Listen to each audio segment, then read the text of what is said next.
Vamos falar sobre educação para crianças e adolescentes como forma de prevenção da violência em nossa sociedade. O projeto de lei número 647 de 2020 da deputada doutora Damares Moura, do PSDB, dispõe sobre a capacitação escolar de crianças e adolescentes para identificação e prevenção de situações de violência intrafamiliar e abuso sexual.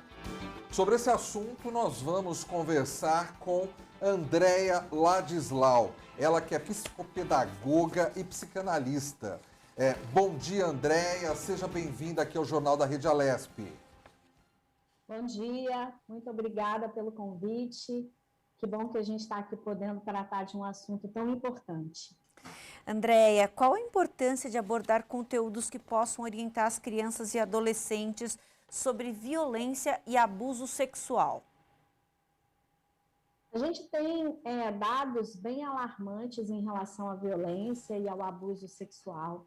E com isso, eu acho que a importância ela está pautada em fazermos com que essas crianças e esses adolescentes tenham uma escutativa e, principalmente, se sintam seguros para colocar em situações que venham estar denegrindo a sua imagem, ao seu estado emocional. Então, é muito importante que a gente consiga evitar essas crueldades, né? Vou colocar assim dessa forma, permitindo a fala, fazendo com que essas crianças se sintam mais seguras. Então, a importância é muito grande por conta disso, porque senão eles podem transportar para a vida adulta emoções e sentimentos sofridos que vão carrear traumas psicológicos severos e graves. Andréia, é de fundamental importância a gente conversar sobre esse tema.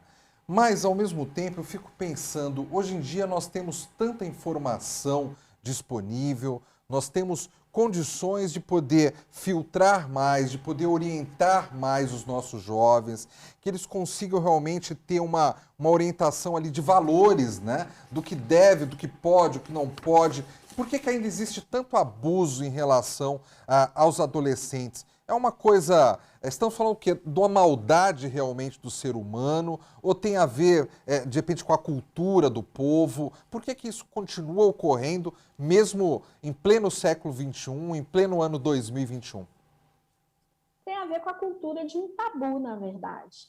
Então, a gente ainda, infelizmente, vive uma cultura do silêncio, onde eu vou chamar isso de perversidade, tá? Normalmente a pessoa que comete um tipo de crime de abuso sexual contra o adolescente ou contra o jovem, é lógico que a gente tem que estudar a fundo de que forma isso se dá, mas na grande maioria são pessoas que têm traços de perversidade ou até de psicopatia.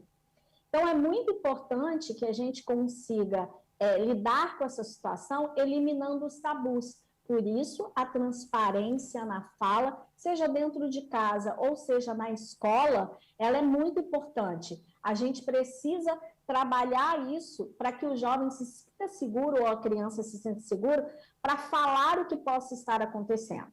Até porque, em muitos dos casos, as violências e os abusos acontecem com parentes, dentro de casa, com pessoas próximas. E essa criança ou esse adolescente precisa estar ciente de que algumas partes íntimas não podem ser tocadas, outras partes íntimas ele não pode tocar de ninguém. Ou seja, de que forma que eu estou levando isso para essa criança ou para esse adolescente? De que forma ele está tendo condição de se abrir sem medo, sem culpa e sem julgamento? Eu acho que esse é o ponto principal. Andréia, qual que é a idade ideal para começar a abordar essas questões com as crianças e com os adolescentes? A partir de que momento as crianças e os adolescentes estão prontos para receber esse tipo de conteúdo? Olha, eu coloco, isso a gente coloca muito na nossa clínica psicanalítica e psicológica, que não, na verdade não existe uma idade ideal. Porque a própria criança ela tem as suas curiosidades, isso vai de acordo com a sua formação de personalidade. Eu acho que desde sempre, dentro de casa, na família, a gente tem que preparar um diálogo aberto. e uma escuta ativa, sendo bem transparente. A partir do momento que essa criança, seja ela com 3, 4, 5, 6 anos, não sei, traga alguma questão muito parecida com a violência sexual, com as questões sexuais, a gente não pode abafar, mudar de assunto e fingir que não vai falar. Lógico que a fala e as colocações devem entender e compreender qual a idade daquela criança. Então, se for muito pequenininha, de uma forma lúdica, orientar, explicar, mostrar que tem que ter confiança no pai e na mãe, trazer as informações para esse responsável, seja até mesmo na escola, né? Falar com a escola é um grande aliado na ajuda para que a gente possa cuidar, preservar e tomar conta dessas crianças e desses adolescentes.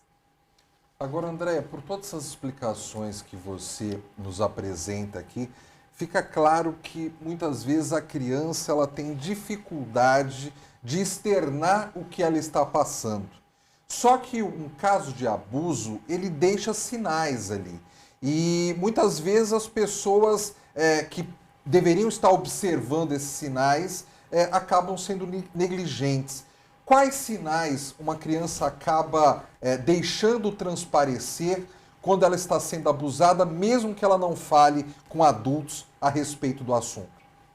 Sim.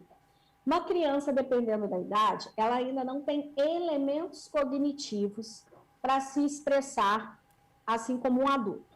Então, o que a gente começa a perceber? A gente percebe nos comportamentos. Então, o comportamento vai mudar. Então, a criança pode ficar mais introspectiva, pode se fechar mais, porque ela está movida por um medo. Essa criança pode começar a apresentar uma irritabilidade maior, ela começa a ficar mais agressiva. Choro frequente também é um grande sinal. Está chorando sem motivo, está chorando sem ter um porquê. Começar a observar isso. Outra coisa, tem criança que começa a apresentar dificuldades com o apetite. Então, perde o apetite, a criança já não quer mais comer. Por quê? Tem alguma coisa entalada ali que está presa nela que ela está precisando colocar para fora e não sabe como. Por medo de ser julgada, por medo de ser mal interpretada, ou porque não sabe nem de que maneira ela vai colocar isso para os adultos. Andréia, como é que os pais podem contribuir com esse aprendizado? A gente sabe que se esse aprendizado for múltiplo, é muito mais fácil da criança assimilar. Não estou dizendo aqui para bombardear a criança com informações, mas um aprendizado que seja de uma maneira natural entre a escola e os pais pode ter um resultado muito bacana. Eu queria saber como que os pais podem contribuir nessa empreitada. Primeiro, eu acho que a escola, você falou muito bem, está corretíssima. A escola e os responsáveis, eles têm que estar sempre em sintonia. Tem que estar andando aí de mãos dadas para que essa criança realmente se sinta acolhida. Esse trâmite de levar essa informação, uma informação com temas tão delicados e tão difíceis, isso deve ser gradual e, principalmente, respeitando o limite dessa criança. Então, não jogando uma informação e entendendo que eu coloquei todas aquelas informações ali, eu resolvi um problema, não é isso. Então, é aos poucos, é à medida que as situações forem surgindo, que a criança for despertando essa necessidade do entendimento, e aí falando bem abertamente, tem muito conteúdo, muito material importante na internet, que é bem lúdico, que tem uma fala e um linguajar propício para determinadas idades. Então, eu acho que os pais podem se apropriar desse material e vai ajudar bastante a própria leitura e a escola, em contrapartida, fazendo esse conjunto de ações aí com esses pais. Andréia, nós estamos conversando aqui sobre maneiras de a gente se antecipar ao problema, para que o problema não aconteça, para que mais crianças não sofram abusos no Brasil. Mas a gente sabe que, enquanto a gente está conversando aqui, muito provavelmente alguma criança em algum recanto aí do Brasil está sendo abusada nesse momento. Depois que ocorre o abuso, como costuma se dar esse acompanhamento psicológico para que a criança consiga superar esse problema e consiga se transformar num adulto que, embora o problema tenha ocorrido, sempre, provavelmente o adulto vai lembrar daquilo, mas ele consiga seguir com a vida dele adiante? É muito importante, infelizmente, após o ocorrido, que esse responsável encontre um instrumento ou uma instituição que vá oferecer a essa criança o acompanhamento psicológico ou psicanalítico. Em alguns casos, a criança precisa, inclusive, da ação e intervenção de um psiquiatra, conforme o trauma e a forma que ela recebeu essa situação. E esse profissional de saúde mental, ele tem total condição, com a utilização das técnicas apropriadas, de algumas ferramentas para amenizar, porque você falou muito bem, a gente não consegue apagar da mente dessa criança ou desse jovem, mas a gente pode amenizar os estragos que um trauma pode trazer e preparar, fortalecer esse emocional para que ele não transporte de forma muito severa e agressiva esse trauma para a sua vida adulta, dificultando suas relações, dificultando o seu caminhar, seja no âmbito profissional ou mesmo nas relações interpessoais e íntimas, principalmente as relações íntimas. Então, a ajuda profissional ela é muito importante e o profissional adequado, ele vai ter todas as ferramentas para poder ajudar essa criança a se fortalecer emocionalmente. Andréia, você é uma profissional de psicopedagogia. Você vê uma importância de profissionais da sua área estarem nas escolas, tanto para orientar a comunidade escolar como um todo, os estudantes, os pais e os professores também? Você vê que essa contribuição poderia ser valiosa ali para até identificar com mais rapidez casos de violência? Sim, é o que a gente chama de ajuda multidisciplinar, né? Então, a escola, ela tem todo o seu corpo funcional que está voltado para a parte pedagógica, mas essa parte pedagógica, ela também tem que estar aliada ao psicológico. Então, tem que casar, e até no próprio material de estudo que é disponibilizado para essas crianças, na grade curricular, a gente tem que apresentar e tem que introduzir, eu acho que isso é imprescindível no Brasil e na cultura que a gente vive, disponibilizar conteúdos voltados para essa proteção e para esse autocuidado. Na verdade, é uma prevenção para que a gente trabalhe essa criança, para que ela seja mais autocrítica, para que ela consiga perceber quais os seus limites e até onde ela pode ir, e entender o que pode afetá-la e afetar principalmente a sua integridade física e moral.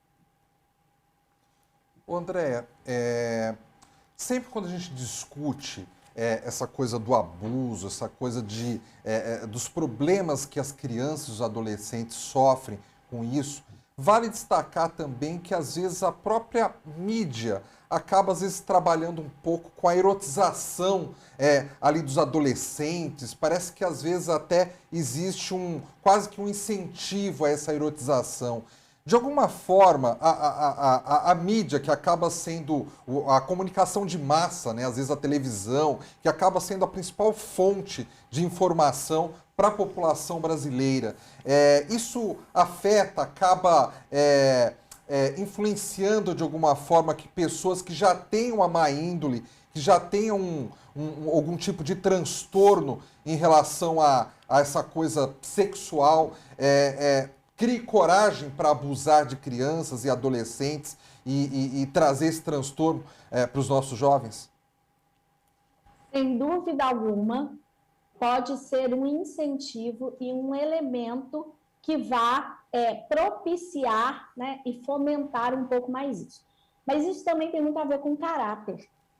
Por quê? Eu posso ter todas as informações, é lógico que principalmente para criança a gente tem que filtrar o que essa criança vê, filtrar o que essa criança assiste, mas o adulto que tem dentro dele já um caráter, uma índole, e aí foi o que eu falei até no início, principalmente uma tendência à psicopatia e à perversidade voltada para a erotização, ele vai usar esse consumo que a mídia traz do apelo sexual para fomentar e para alimentar ainda mais as suas características e aí a sua necessidade de abuso e de cometer crimes, né, contra as crianças. Por outro lado, a gente tem que filtrar um pouco tudo que essas crianças assistem e o que elas consomem.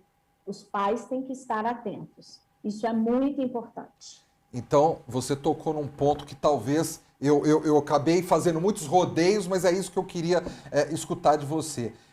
Cabe a nós, pais, responsáveis, tios, pessoas que temos ali crianças por perto, de a gente sempre estar observando ali o que as crianças estão assistindo, com quem que elas estão falando, se elas estão se comunicando ali em sites, né, de conversação ali com pessoas estranhas. Ou seja, nós também temos que fazer o nosso papel e não ser negligente, não esperar só que as crianças tomem esses cuidados, né?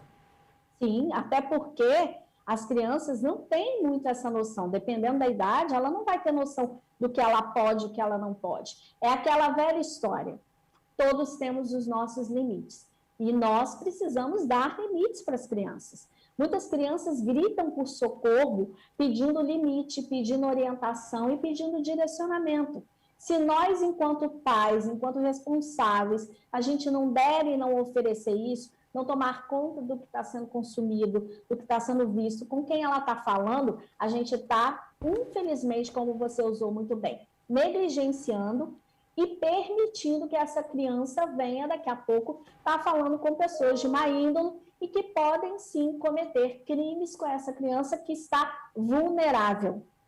Quando eu não tomo conta, eu permito que ela esteja vulnerável. Perfeita colocação, Andréia. A gente gostaria muito de agradecer a sua participação aqui no Jornal da Rede Alesp, tratando desse assunto bastante delicado, porém muito importante da gente abordar, de debater aí entre as famílias e, obviamente, aqui no Parlamento também, motivado pelo projeto de lei da deputada Damares Moura, 647 de 2020. Muito obrigada, Andréia Ladislau, pela sua participação aqui no Jornal da Rede Alesp. Eu que agradeço, muito obrigada, uma boa tarde para todos. Boa tarde. Boa tarde, bom trabalho. Melissa, no meu tempo ali de criança... Ontem, praticamente. Ontem praticamente, era comum ali que de repente os pais olhassem a mochila da criança, vissem se não tinha nada errado ali dentro da mochila. E os tempos mudaram, né? Hoje em dia não basta só olhar a mochila da sua criança. É bom dar uma olhadinha o que tem ali no celular, né? O que tem ali no notebook. É importante, é fundamental que os pais acompanhem mais de perto o dia a dia das crianças e adolescentes, né? Perfeita colocação, Fábio. Primeiro, qual que é o momento certo de dar esse equipamento que vai trazer um mundo para essa criança? Então, isso é uma parte do debate. A outra parte é analisar e estar ali com... a criança vai ganhar o celular para que tenha uma comunicação mais imediata ali com a família. Então, tem que ter uma monitoração para que ninguém se aproveite ali da ingenuidade ou da ingenuidade da criança.